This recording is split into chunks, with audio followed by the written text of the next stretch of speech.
자, 오늘도 재미있는 이야기 하나 하고 말씀을 시작하려고 합니다. 한 남자가 의사를 찾아와서 상담을 하기 시작했습니다. 선생님, 저는 100살을 살아야 되겠습니다. 그러니 어떻게 하면 이 땅에서 내가 100살을 살 수 있을까요? 그랬더니 의사가 하나씩 질문합니다. 그러십니까? 그러면 혹시 담배 피우십니까? 아니요, 담배를 피우지 않습니다. 그러면 술을 좀 하시나요? 아닙니다. 술 전혀 마시지 않습니다. 그럼 음식은 어떻습니까? 그랬더니 뭐 많이 드는 편은 아닙니다. 보통 그냥 평범하게 먹습니다. 그러면 잠은 어떻게 주무시나요? 늦게 주무시나요? 그랬더니 아니요, 잠은 일찍 잡니다. 혹시 여자친구가 좀 있으십니까? 그랬더니 아니요, 거의 없었습니다. 그러니까 마지막으로 의사가 이렇게 질문합니다. 그래요? 그러면 당신은 도대체 무엇 때문에 100살까지 살라고 그래요? 여러분, 행복하십니까? 대답이 없습니다. 행복하십니까? 네. 자, 오늘도 우리가 행복하게 웃으면서 하루를 좀 시작해 봅시다. 자, 우리 또 인사하는데 말씀드리기 전에 인사하니까 어떻게 인사한다고 그랬죠? 너도 나도 하수군데요, 영원 생명 구원하자. 가죠? 자, 앞뒤 뒤로 안수하면서 인사합시다. 너도 나도 하수군데요, 영원 생명 구원하자. 너도 나도 하수군데요, 영원 생명 구원하자. 할렐루야. 자, 이제 여기 보십시오. 여러분, 사람은요, 저마다 다 자신의 가치관에 따라 살아요. 명예가 자신의 삶에 있어서 가치를 두는 사람은 어떻게든지 명예를 쟁취하기 위해서 살아갑니다. 돈이 이 사람에게서 가치가 있다고 생각한다면 무슨 수를 써더라도 돈을 벌기를 힘쓸 겁니다. 사랑이 자신에 있어서 인생의 가치로 여겨지는 사람은 무슨 일이 있어도 사랑을 뺏기지 않으려고 그러고 사랑을 쟁취하려고 그럽니다. 성공에 자신의 가치를 두고 있는 사람은 남이 짓밟고 하나도 성공하겠다고 하는 사람이 분명히 있습니다. 지식의 가치를 두고 있는 사람들은 그 지식을 쌓기 위해서 열심히 또 공부할 겁니다. 그래서 석사, 박사 뭐 이런 얘기를 하겠죠. 이처럼 사람은요, 자기 자신, 내가 무엇을 중요시 여기느냐에 따라서 그렇게 살아가고 있는 겁니다. 왜냐하면 사람은요, 그 가치관에 따라서 행동이 움직여지고 말이 움직여지고 계획이 그렇게 추진해 나가기 때문에 그렇습니다. 그런데 만약에 이 가치관이 옳은 가치관이라고 한다면 괜찮지만 내가 가지고 있는 이 가치관이 옳지 않은 가치관이라고 한다면 어떻게 될까요? 제가 금방 그랬습니다. 사람은 생각의 지배를 받고 산다고 그랬어요. 내가 어떻게 생각하느냐에 따라서 우리의 인생은 달라지기 때문에 그렇습니다. 내가 못난이라고 생각하면 그 인생은 정말 못난이라고 살아갈 수밖에 없어요. 나는 대단한 사람이라고 생각하면 나는 정말 대단한 사람으로 살아갈 수가 있습니다. 저와 여러분은 참으로 존귀한 존재입니다. 오늘 이 시간에 여러분에게 사탕 말림처럼 여러분 기분을 좀 띄우기 위해서 여러분 존귀한 사람이라고 얘기하는 것이 결코 아닙니다. 창세기 1장과 2장에 가보면 하나님이 이 세상을 창조했다라고 하는 창조 기사가 나옵니다. 첫째 날 빛이 있으라 하심에 빛이 있었고, 둘째 날은 궁창을 만드셨고, 셋째 날에는 궁창을 물과 이 무수로 갈라지게 하셔서 바다와 육지로 갈라지게 합니다. 그리고 씨 맺는 모든 나무와 열매들을 만들어 갑니다. 이렇게 차례대로 만들어 가셨던 우리 하나님께서는 맨 마지막 제6째 날에는 우리 인간을 지으셨습니다. 근데 그 인간을 지으셨던 방법들을 바라보니까 아주 특별한 방법으로 우리 인간을 지으셨어요. 앞에는 있으라 하시면서 이 세상을 창조하셨지만 우리 인간을 지으실 때 하나님은 그렇게 있으라고 말만 하지 않았습니다. 우리가 잘 알고 있는 것처럼 흙으로 사람의 모양을 지으시고 그래서 우리들의 모습을 만들어냈습니다. 아주 특별한 방법으로 지으셨습니다. 1장 26절 말씀을 보면 이렇게 기록됩니다. 하나님이 이르시되 우리의 형상을 따라 우리의 모양대로 우리가 사람을 만들고 2장 7절에 가면 여호와 하나님이 땅에 지으시고 생기를 그 코에 불어 넣으시니 사람이 생명이 되었다. 그렇게 말합니다. 여기 중요한 단어가 나오죠. 여러분, 우리는 누구의 형상대로 지음받았다고요? 하나님의 형상대로. 어떻게 우리가 살아있는 생명이 됐다고요? 하나님이 코에 뭐를 불어넣었기 때문에? 생기를 불어넣었기 때문에. 하나님은 우리의 코에다가 생기를 불어넣었기 때문에 우리는 살아있는 영이 되었다라고 그렇게 말합니다. 따라서 오늘 저와 여러분은 아주 특별한 유전자가 있습니다. 옆에 다른 피조물들은 그냥 하나님께서 있으라 하고 줬어요.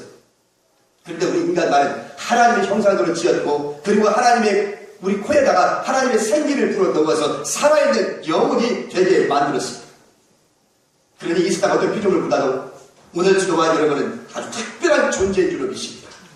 하나님의 피조물이기 때문에 그렇습니다. 그 많은 피조물 중에서 특별히 구별된 피조물입니다. 여러분, 이것을 믿을 수 있기를 축원합니다. 여러분 삶 속에 누군가 여러분을 패배자로 만드는 말들이 있을까요? 그런 말이 있을지라도 여러분 듣지 마십시오. 너는 안 돼. 지금까지 되는 일이 없잖아. 너가 그동안에 해봤지만 네 가문에 훌륭한 사람이 나오지 않았잖아. 너는 그저 평범하게 살아갈 존재로 태어난 거야. 여러분 시도해봤잖아. 그렇지만 성공한 적 있어? 너는 어디까지나 그 수준에 불과할 뿐이야. 혹시 여러분이 살면서 이런 말들을 들으면서 살았을지도 모릅니다. 어쩌면 지금도 이런 생각 때문에 누군가 나에게 그런 말을 해서 그래, 나는 뭐 대단한 사람이 아니야. 그저 보편적이고 보통 평범하게 살아가면 되지 뭐. 그런 생각을 가지고 지금까지 도전 없이 그저 역동성 없이 살아왔다고 한다면 오늘 이 시간에 그 생각을 과감히 버릴 수 있기를 축원합니다. 여러분은 진실로 하나님을 모독하는 행위를 하지 마시기를 바랍니다. 여러분이 금방 이야기했던 것처럼 하나님 우리를 만드실 때는 하나님의 형상대로 만들었다고 했습니다. 하나님의 능력으로 우리에게 만들었다고 말했습니다. 그런데 내가 왜 그 몇몇 사람의 부정적인 이야기로 말미암아 내 인생을 송두리 채 부정적인 인생으로 바꾸려 하십니다. 그것은 하나님을 모독하는 행위입니다. 창세기 1장 28절 말씀에 보면 우리 하나님이 이렇게 말합니다. 하나님이 그들에게 복을 주시며 하나님이 그들에게 이르시되 생육하고 번성하여 땅에 충만하라. 땅을 정복하라. 바다의 물고기와 하늘의 새와 땅에 움직이는 모든 생물을 다스리라. 그렇게 말했습니다. 저와 여러분의 피 속에는 생육하고 번성하게 살아갈 수 있는 유전자가 있습니다. 복된 유전자가 있습니다. 정복자의 유전자가 있습니다. 다스릴 수 있는 정복자의 그 유전자가 오늘 우리에게는 흐르고 있다 이 말입니다. 그러므로 우리는 이 세상을 다스려야 됩니다. 이 세상을 다스리고 살라고 그랬으니까 다스리고 살아야 됩니다. 이것이 우리에게 주신 하나님의 축복입니다. 복을 주시며 가라사대 그랬으니까요. 나를 넘어지게 하는 부정적인 말들이 여러분의 삶을 지배하지 못하게 하십시오. 선택은 여러분에게 달렸습니다. 누가 나에게 어떤 부정적인 말을 할지라도 선택은 누구한테 달렸냐고요? 나한테 달렸어요. 누구 어떤 부정적인 말을 할지라도 나는 그걸 선택하지 아니하고 어떤 말을 들을지라도 나는 이렇게 외칠 거야 라고 외친다면 거기에 현혹되지 않을 겁니다. 나는 하나님의 걸작입니다. 내게는 복된 유전자가 있다. 나에게는 정복자의 피가 흐르고 있다. 나에게 이 세상을 다스릴 수 있는 피가 흐르고 있다라고 외쳐보십시오. 그러면 내게 있어서 그런 부정적이고 나는 패배감을 갖다 주는 그 모든 말들을 이길 수가 있고 그것을 선택하지 않으면 되는 겁니다. 언제나 긍정적인 생각을 선택할 수 있기를 바랍니다. 하나님의 말씀을 선택할 수 있기를 바랍니다. 오늘 말씀은 사실 제가 많은 고민이 되었던 말씀 중에 하나입니다. 왜냐하면 아모스서의 말씀은 우리가 잘 알고 있는 것처럼 삶의 정의와 공의를 외쳤던 사람이 아모스 선지자입니다. 여러분이 아모스를 읽어보면서 어떤 느낌이 들을지 모르겠지만 제가 아모스를 읽으면 마치 우리나라의 그 아모스가 왔다가 간 것처럼 느껴집니다. 어쩌면 우리 삶의 곳곳을 구석구석을 저렇게도 자세히 알고 있을까 착각이 들 정도입니다. 오늘 이 시간에 짧게 한번 당시 시대 상황을 이야기해 보겠습니다. 아모스가 예언했던 활동 시기는 여로보암 2세, 주전 787년에서 747년에 활동했던 시대입니다. 여로보암 2세가 다스렸던 그 시대에 당시 북왕국은 태평성대를 이루고 있었습니다. 먼저 국제정치적인 면에서는 강대국 아시리아와 에집트의 영향력이 잠시 약화되어 있었습니다. 이런 강대국이 약화된 틈을 이용해서 여로보암 2세는 강력한 나라를 건설하게 되는데 요르단 동쪽 지역을 되찾 다시 차지할 만큼 국력을 신장시켰습니다. 나아가 북왕국 국가적 안정을 바탕으로 해서 외국과 활발한 교역을 함으로써 경제적인 번영을 이루었습니다. 그러나 이러한 풍요와 번영은 원래 하나님의 백성이라는 연대의식으로 맺어진 이스라엘 백성들은 공제 내부의 빈익분 부익부가 팽배하게 만들었습니다. 그 결과 부유한 이들과 가난한 이들 사이에는 사회적 불균형이 극과 극을 달리고 있었습니다. 부자들은 한없이 부자가 됐고 가난한 사람들은 한없이 가난할 수밖에 없어서 사회적 불균형이 첨예했던 것이 당시의 모습이었습니다. 그리고 사회 전반에 이기주의와 물질 만능주의가 만연해서 권력자의 부유층은 자신의 사육을 채우기 위하여 부정과 불의를 서슴지 않았습니다. 특히 힘없고 가난한 백성들을 착취하고 억압을 일삼았습니다. 한편 종교생활은 어땠을까요? 북왕국 백성들은 하나님과의 내적이며 본질적인 관계를 찾지 아니하고 화려한 전례의식과 주어진 규정들을 외적으로 행하는 외식주의에 빠졌습니다. 외형적인 모습만 치중했습니다. 어디까지나 외식적인 것만, 형식적인 것만 치중하고 있었습니다. 이것이 당시의 교회들의 모습이었습니다. 이처럼 당시의 모습을 보면 불의와 탐욕, 자기만족적 신앙의 이스라엘의 전면에 만연해 있었습니다. 오늘 여러분 이렇게 말하고 보니까 어떨까요? 마치 이 아모스가 우리나라에 왔다 간 것처럼 들지는 않습니까? 오늘 우리나라는 어땠을까요? 지금 이야기했던 이 모습과 똑같지 않습니까? 여전히 우리나라도 빈익분 부익부가 팽배해 있고요. 여전히 가진 자와 못 사는 사람의 그 괴리감이 너무너무 큽니다. 불의와 착취와 많은 것들이 문제들로 사고 있습니다. 오늘 읽었던 본문 다시 한번 볼까요? 오늘 읽었던 본문에도 당시 시대적 상황을 그대로 보여줍니다. 1절 볼까요? 화 있을진지요. 시온에서 교만한 자와 사마리아 산에서 마음에 든든한 자, 곧 백성들의 머리인 지도자들이요. 이스라엘 집이 그들을 따르는도다. 그랬습니다. 계속해서 4절과 6절까지 한번 보겠습니다. 4절부터 6절까지 볼까요? 상하상에 누우면 침상에서 기지에 켜며 양떼에서 어린 양과 우리에서 송아지를 잡아서 먹고 빗바소리에 맞추어 노래를 지절거리며 다윗처럼 자기를 위하여 악기를 제조하며 대접으로 포도주를 마시며 귀한 기름을 몸에 바르면서 요셉의 환난에 대하여는 근심하지 아니하는 자다. 여러분 말씀을 보면 당시 지도자들의 삶에 대하여 꼬집고 있음을 볼 수 있습니다. 여러분 당시 시대 상황과 지금 방금 읽은 본문의 말씀을 들으면서 느끼는 거 없으세요? 금방 얘기했던 것처럼 어쩌면 우리 사회를 그렇게 잘 보여주고 있어요. 그런 생각 안 드십니까? 당시 이스라엘의 상황이나 오늘의 상황이나 별반 다르지 않다고 저는 보고 있습니다. 저는 이 말씀을 준비하면서 그래서 고민했어요. 필연적으로 정치적인 이야기를 해야만 할 것인데 이 말씀을 전하다 보면 그러면 성도들이 듣기 싫어할 텐데 여러 정치적인 얘기 들으려면 싫어하잖아요. 이 사회를 비판하면 여러분 듣기 싫어하잖아요. 이 정권을 비판하면 여러분 싫어하잖아요. 그래서 고민을 참 많이 했습니다. 정말로 이 민감한 사안들 하나씩 열거하기 시작하면 끝이 없어요. 제가 오늘 이 시간 우리 사회에 곳곳에서 만연되고 있는 많은 부조리를 내가 끄집어내기 시작하면 오늘 설교 다 못합니다. 그래서 안 하려고. 그래서 이 말씀을 제가 버리고 다른 본문을 선택해서 말씀을 준비할까 생각도 해봤어요. 솔직하게 말입니다. 그런데 1년 52주 설교 본문이 다 정해져 있거든 저한테. 여러분들을 몰라. 내가 얼마든지 바꿀 수 있습니다. 오늘 같은 말씀 내가 부담되면 가지고 다른 말씀 성경이 뭐 묻는다 이것만 부분이 아니니까 성경은 오기지 얼마나 많습니까? 아무거나 듣기 좋은 말 만들어서 전할 수 있어요. 그런다고 여러분이 나한테 뭐라고 할 사람 아무도 없습니까? 목사님 왜 성경 부분을 바꿨습니까? 할 사람 있어요? 없어요. 1년 92주 설교 부분이 저는 딱 정해져 있습니다. 그대로 지금 하고 있습니다. 매주. 그래서 갈등을 많이 했어요. 솔직하게 말씀드리면 오늘 새벽에 본문 작성했습니다. 이 원문 5페이지.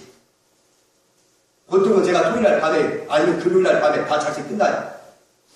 근데 고민이랑 갈등하더라고요. 이 말씀을 갖고 설교를 할까 말까. 내 성격으로 봐서 이 말씀 하게 되면 반드시 정치에 대한 얘기를 해야 될 것이고 분명히 사회 구조에 대한 얘기를 해야 되는데 분명히 교인들이 들어 싫어할 텐데 어떻게 할까? 고민할 때 이 부문의 말씀을 읽고 또 읽고 저는 오늘 주일 설교 한번 하기 위해서 월요일부터 준비합니다. 저는 월요일날부터 이제 다음에 주일날 할 설교 부문을 읽어요. 그리고 나서 일주일 내내 머릿속에 두고 다닙니다.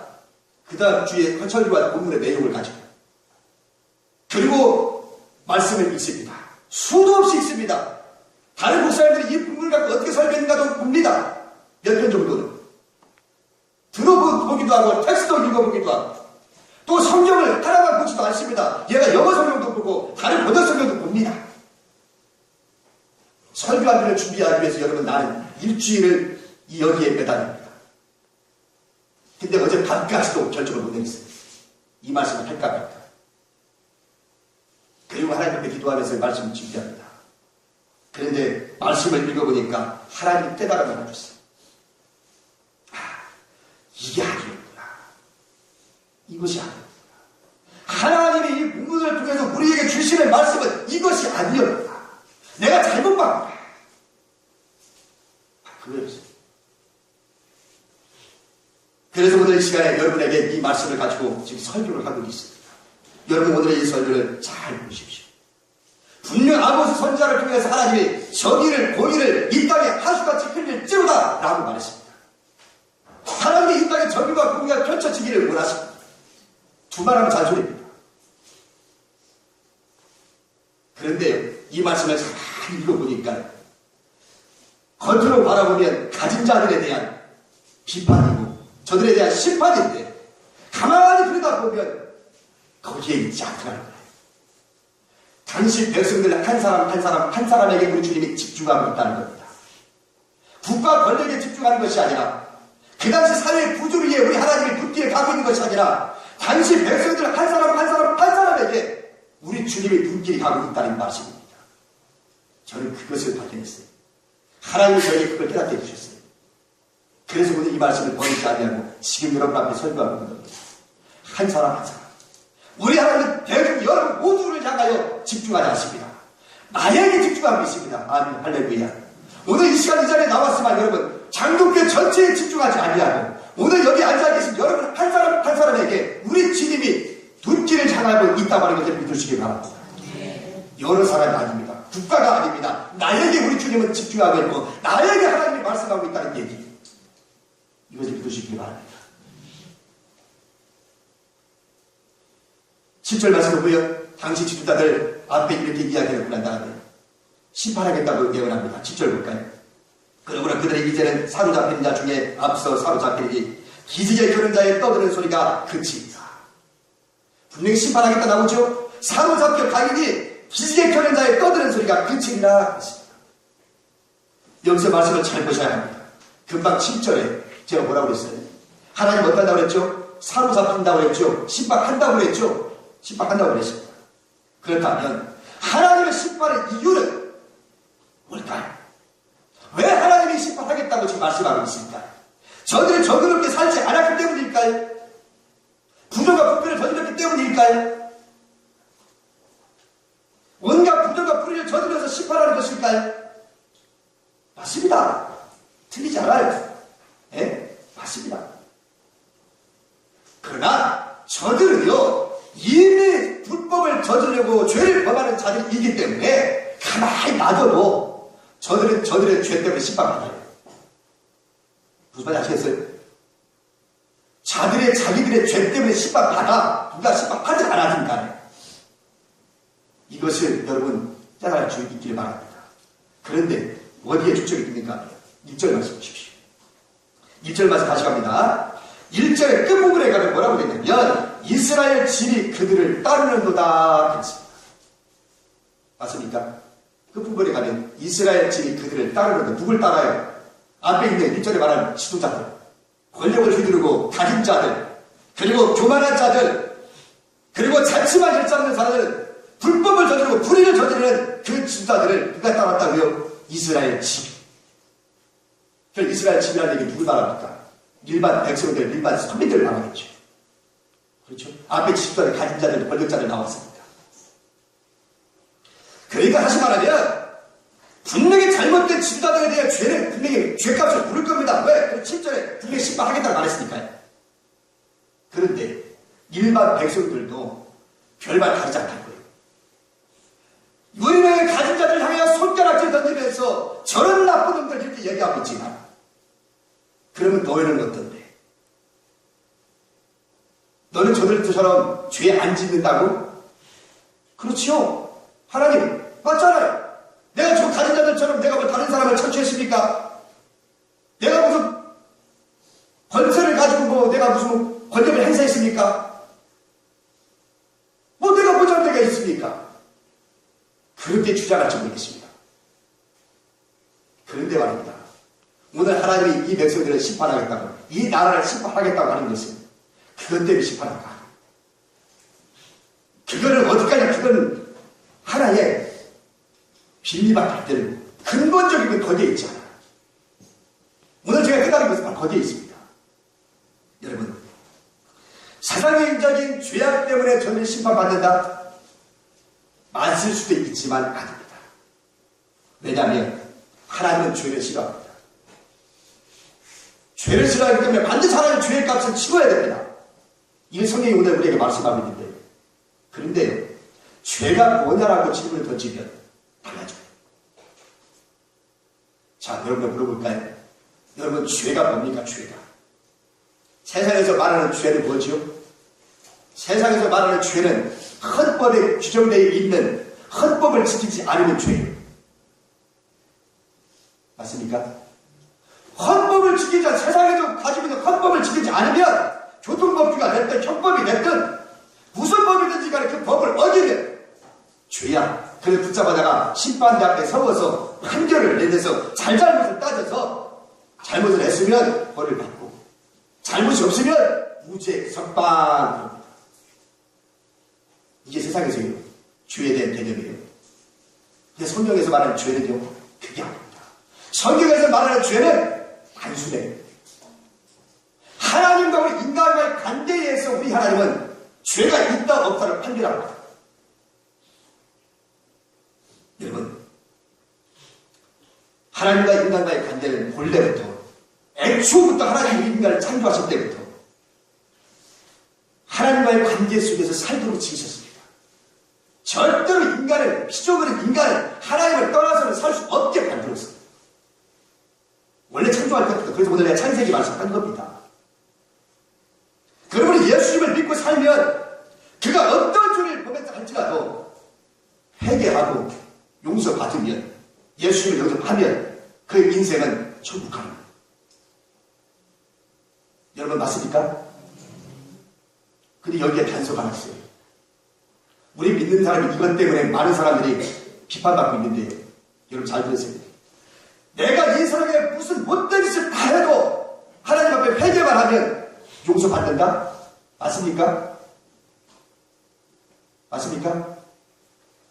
네. 여러분 이것 때문에 기독교가 비판받는다니까요. 네. 잘 들으십시오. 비량이라고 하는 영화를 보셨나요? 비량. 전두현 씨가 나오는 영화. 비량이라고 하는 영화를 보셨으면 그것이 이해가 될 겁니다. 유괴를 해서 자기 아이를 죽였습니다. 전두현 씨 아이죠. 영화를.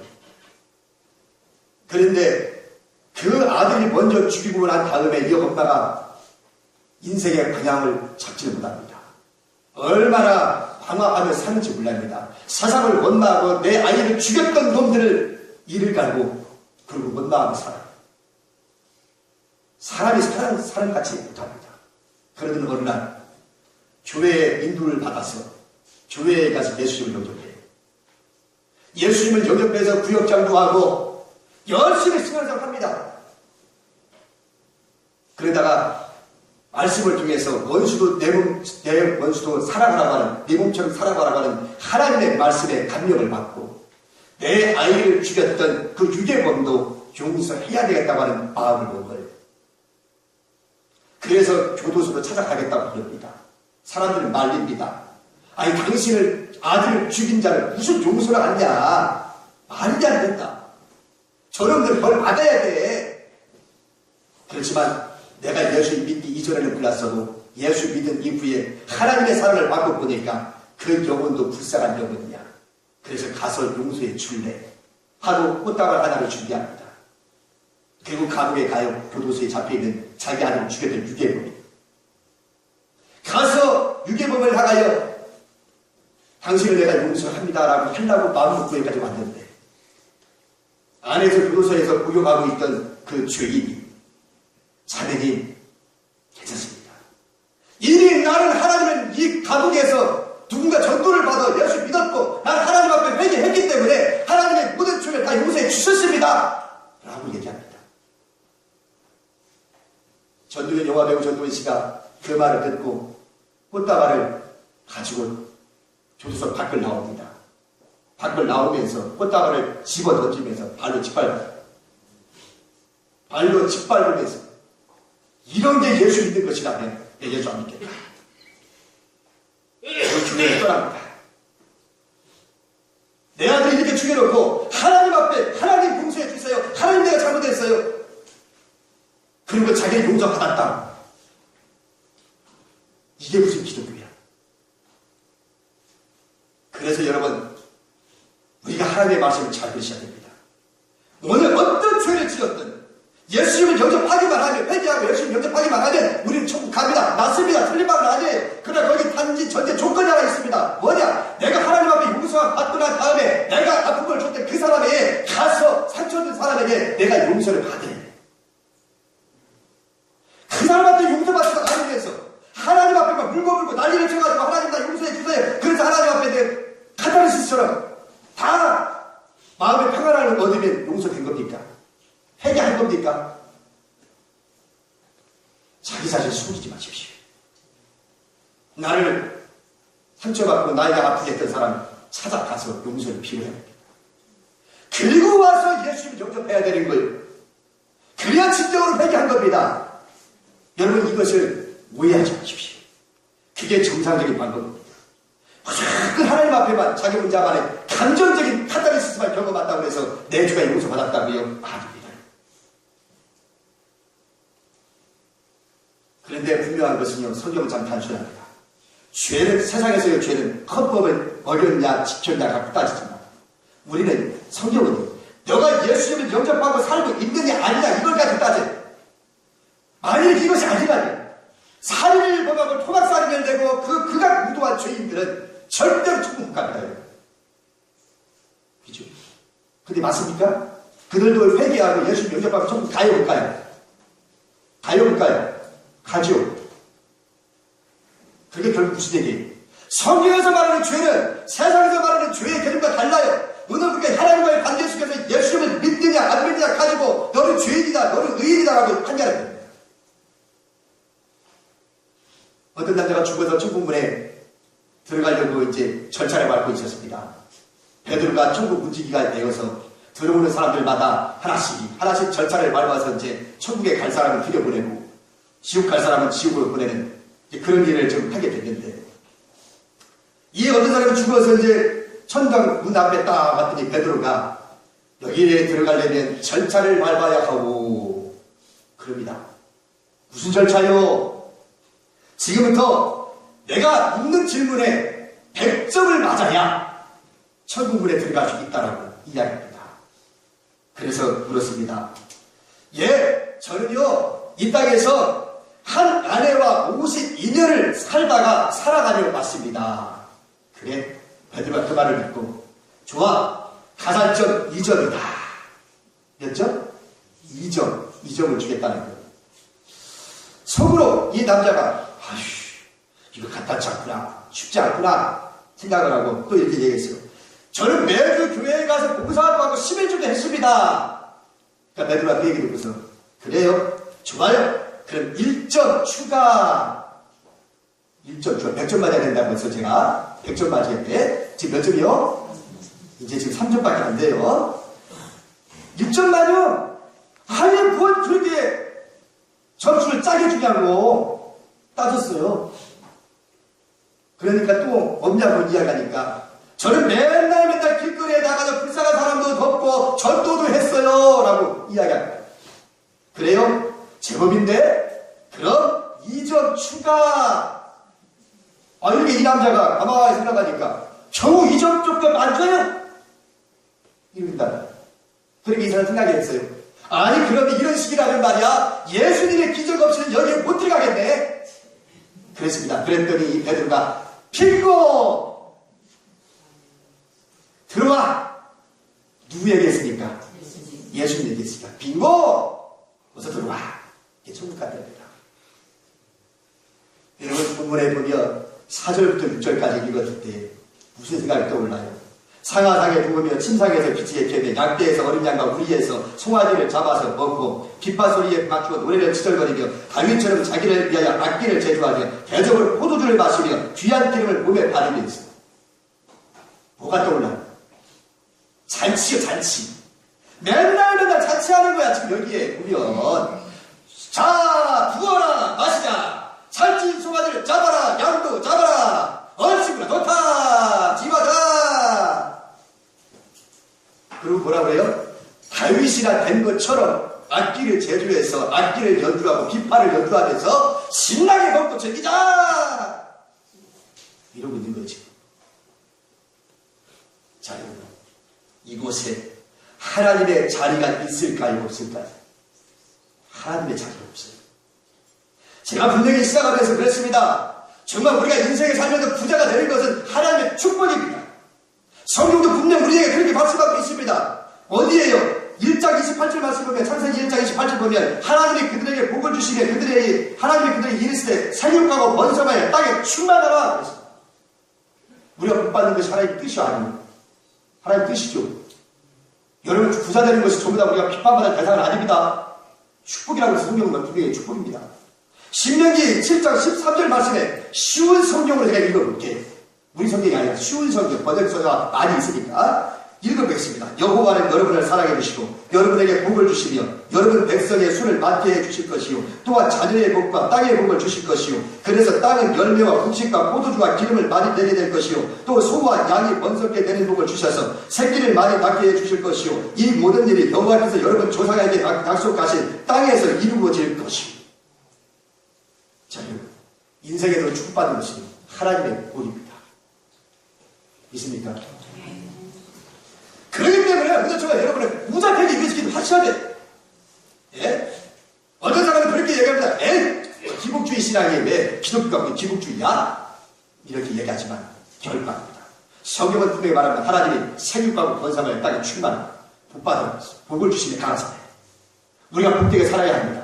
여러분 그러므로 여러분 못난 이처럼 살지 마십시오. 바보처럼 살지 마십시오. 예? 하나님 앞에 하나님 나의 복을 주십시오라고 기도하기를 바랍니다. 내가 복 받는 것이 잘못된 게 아닙니다. 우리 믿는 사람은 뭐 큰 걸 검소해야 된다고? 예? 절약하며 살아야 된다고? 그 얘기를 가진 자들에게만 하는 얘기요.